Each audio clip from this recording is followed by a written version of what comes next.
Hello students. बेटा अभी तक हम 3 पोएम कर चुके हैं। पहली तीनों पोएम में मैं आपको डिस्कस कर चुकी थी और आज हम कर रहे हैं lesson the last lesson. The last lesson है तो हमारा फर्स्ट लेसन, पर हम स्टार्टिंग में हमारा क्या रहा है, the last lesson. The last lesson लिखने का भी इसका एक रीज़न है कि ये जो फ्रांस और प्रशिया के बीच में वॉर हो रही थी, तो प्रशिया ने फ्रांस को कब्जा कर लिया था, यानी कि फ्रांस जो था जर्मनी के पास, जर्मनी के कब्जे में आ गया था। और उस समय इसमें जो लेसन में बताया गया है, इसमें एक बच्चे की फीलिंग्स को बताया गया है कि कैसे एक छोटे से बच्चे जिसका नाम फ्रेंच था, FRANZ, जिसका नाम फ्रेंच था, उसकी फीलिंग्स को दर्शाया गया है। बेटा इसमें एक क्वेश्चन अक्सर आता है कि who is the writer of the lesson. Writer तो है इसमें अल्फोंस डॉडेट, और who is the narrator of the story. तो नरेटर इसमें बच्चा फ्रेंच है, जो बता रहा है कि यदि लड़ाई का, वॉर का, कि बच्चों के दिलों पर भी क्या प्रभाव पड़ता है और वो कैसे अपने देश और कैसे अपनी लैंग्वेज से प्यार करते हैं। क्योंकि अक्सर हम क्या है, बड़ों के बारे में बताते हैं।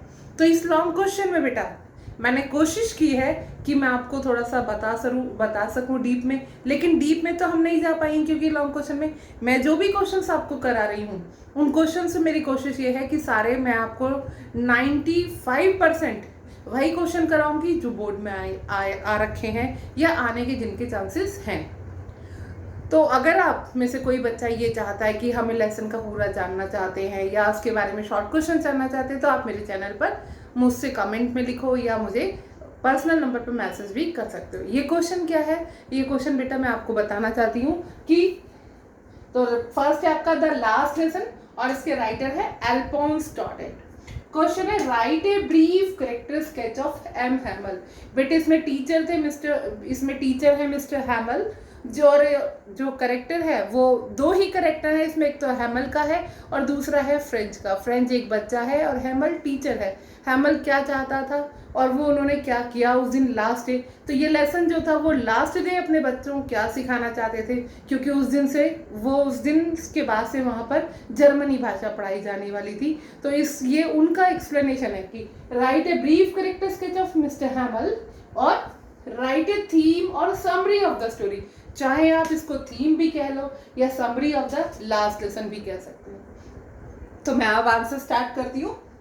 The last lesson is set in the days of Franco-Prussian War 1870-71, in which France is defeated by Prussia।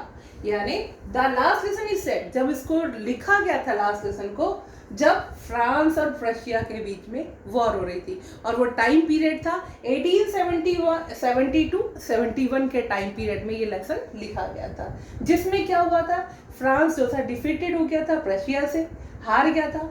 The French districts of Alsace and Lorraine come into Prussian hands. जो फ्रेंच के डिस्ट्रिक्ट से, यानी कि कुछ area, पूरा France में कब्जा नहीं हुआ था, फ्रेंच के कुछ डिस्ट्रिक्ट से जिनका नाम था अल्सेस और लॉरेन। अल्सेस और लॉरेन वहाँ के डिस्ट्रिक्ट का नाम है। जैसे हमारा डिस्ट्रिक्ट फरीदाबाद है, तो वहाँ पर अल्सेस और Lorraine come into Prussian hands, वो प्रशिया के कब्जे में आ गए थे।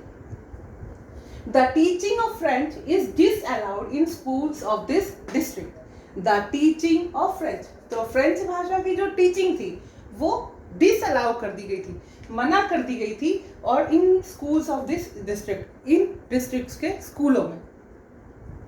Mister Hamel was a teacher in the school, और मिस्टर हैमल जो थे वो एक टीचर थे स्कूल में। So on the day of the last French lesson mister Hamel was in A pathetic state of mind.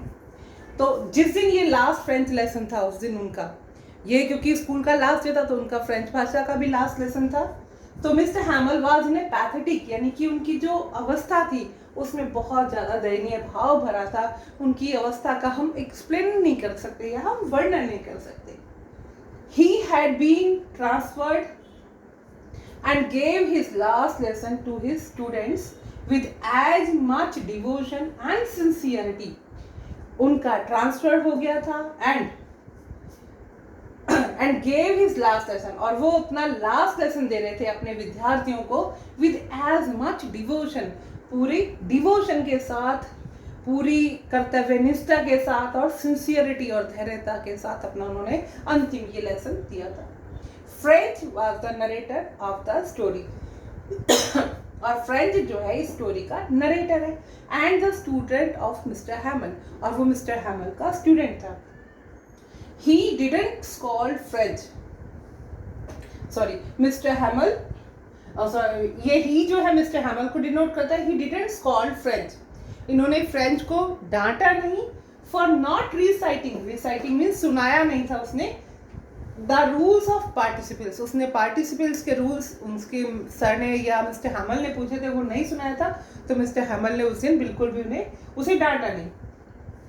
He looked at everything in the class, वो हर चीज को क्लास में देख रहे थे। He said French language was the most clearest language and logical language of the world. उन्होंने कहा अपने स्टूडेंट से, क्या कहा था कि French language was the most clearest, बिल्कुल स्पष्ट और लॉजिकल तर्कपूर्ण भाषा है संसार की।